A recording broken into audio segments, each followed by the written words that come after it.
ఏమిట్రా అందరూ వింతగా చూస్తున్నావు నన్ను? పాపం నువ్వు అదంట కదా. అదంటే అదేరా నువ్వు ఇదంట కదా. ఇదంటే అదేనా నువ్వు ఏదో అంట కదా. ఏదో అంటే నువ్వు బృహన్నలంట కదా. నేను బ్రహ్మణరా. చూసావా వాళ్ళకి ఇదే పలకదు. ఏం కూర్చావురా? 9 నెలల్లో నా భార్య తెల్లవుతుంది. నేను మగాన్ని నిరూపించుకుంటాను.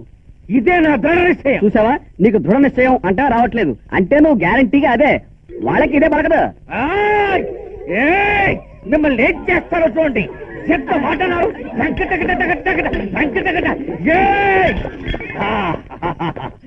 నేను బ్రహ్మణలా. ఏంటి యాక్షన్స్ అని అలాగే వస్తున్నాయి? ఓ అమ్మో! ఇంతకాలం మా అసోసియేషన్ లో అందమైన మొక్కవే లేదని తెగ ఫీల్ అయిపోయాం. కానీ ఇప్పటికి దొరికావు. ఇదిగో నువ్వు ఉంటే మా సంఘానికే ప్రిస్టేజీ. ఇదిగో ఈ ఓడి వేసుకో, ఈ పూలు ఎట్టుకో, ఈ బొట్టు ఎట్టుకో. సన్నాసులారా! అటుకెట్టుకో. అయ్యో అయ్యో అమ్మో, అయ్యో అయ్యో. నన్ను అదనుకుంటున్నారా వీళ్ళు? రావే! రావే! రా!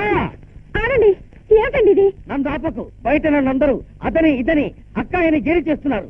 నేను ఈ రోజు నేతో చేసి నా మగతనం నిరూపించుకోవాలి. రా! ఏమండి? రమ్మంటుంటే. నా మాట వినండి. అంత పాపం చేయకండి. మనకి శోభనం జరిగే యోగం వచ్చింది. యోగం వచ్చిందా? ఎక్కడ?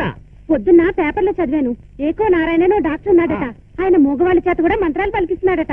మీరు వెళ్లి ఒక్కసారి ఆయన కలిస్తే చాలు మన శోభనం జరిగిపోతుంది. ఏకో నారా